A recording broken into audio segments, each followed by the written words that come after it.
Assalamualaikum warahmatullahi wabarakatuh.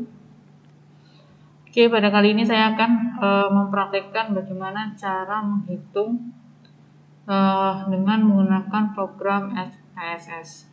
Nah, untuk materi kali ini kita belajar mengenai related sample test. Related sample test. Nah, related sample test ini merupakan uji hipotesis terhadap data yang diambil dari dua sampel yang berhubungan. Jadi saling berhubungan. Variabel yang umumnya digunakan ingin diketahui perbedaan antara kelompok hasil pengukuran yang berpasangan. Saya punya kasus ya. Oke. Sepunya kasus ya, ibaratkan di sini ada sebuah penelitian dilakukan untuk menguji 3 metode belajar yang efektif yang dilakukan oleh mahasiswa menjelang ujian semesteran ya. Nah, uji tersebut dilakukan terhadap 5 mahasiswa yang melakukan ujian dengan metode belajar. Ada di sini baca buku, latihan soal, dan diskusi. Uji ini hampir sama dengan uji sebelumnya, hanya memiliki perbedaan pada 1 orang melakukan 1 metode belajar. Berarti yang dianalisis adalah 15 orang yang berbeda, tetapi pada kasus ini 1 orang melakukan 3 metode pembelajaran. Berarti data yang diisi adalah data milik 5 orang saja. Ya, katanya adalah sebagai berikut ini. Orang ke-1 sampai dengan orang ke-5 dengan 3 metode pembelajaran. Ada baca buku, latihan soal, dan diskusi. Ya.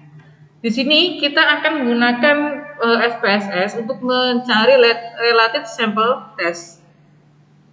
Oke, kita langsung buka SPSS-nya. Kemudian kita copy paste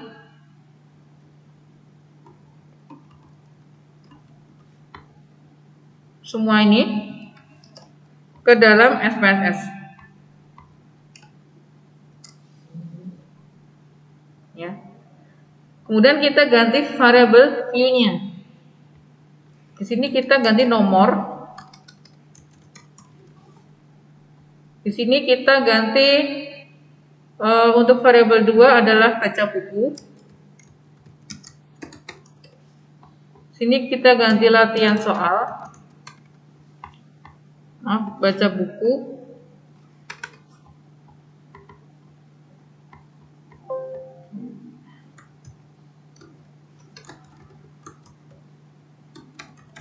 Baca buku, kemudian latihan soal, dan di sini kita tulis diskusi. Nah, untuk menghitungnya, ya, kita klik analyze, kemudian non-parametric test, dan kemudian kita klik key related sample test.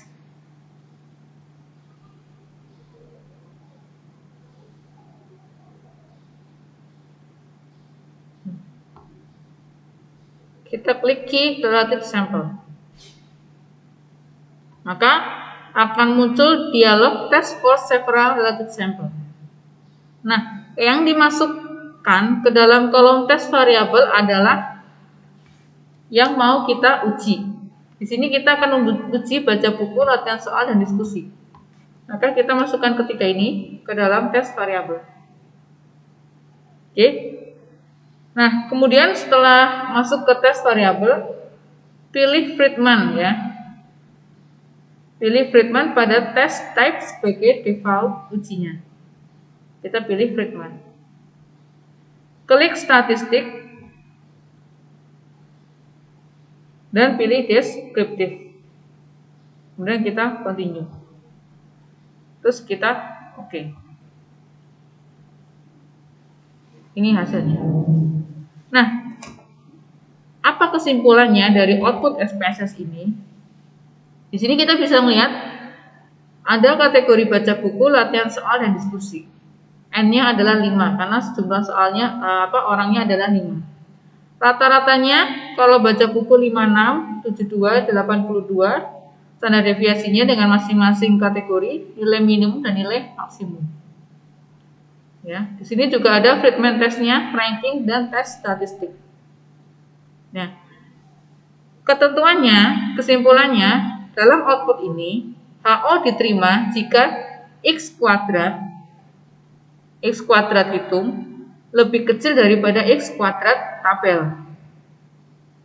Sedangkan ditolak jika X kuadrat hitung lebih besar daripada X tabel. Ya. Kalau kita berbicara dengan X kuadrat itu sama saja dengan kita menggunakan uji chi-square.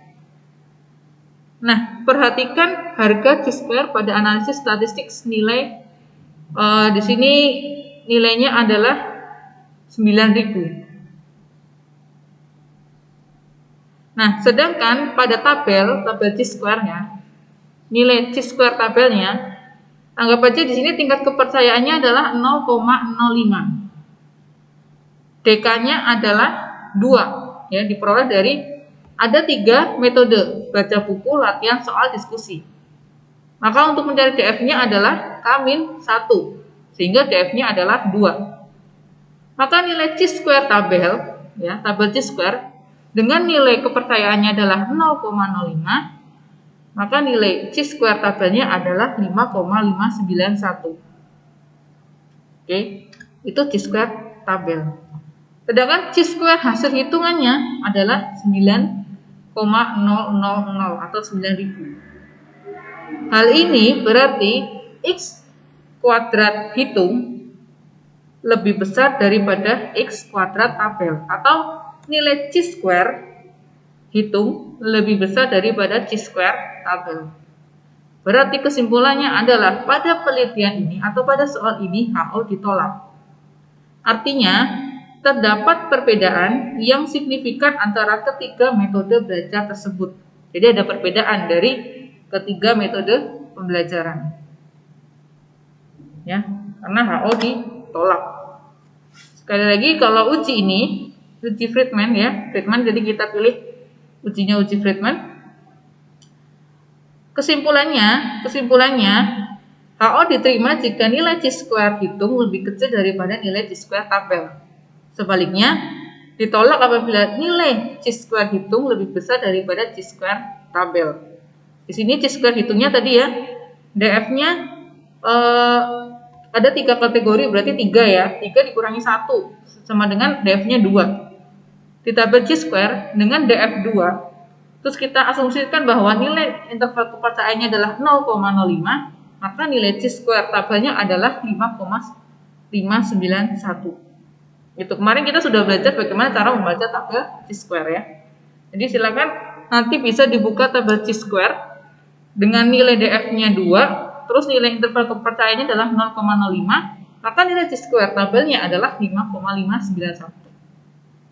Kemudian chi-square hitungnya 9,000 atau 9.000. Kesimpulannya maka HO ditolak karena nilai chi-square hitung lebih besar daripada chi-square tabel.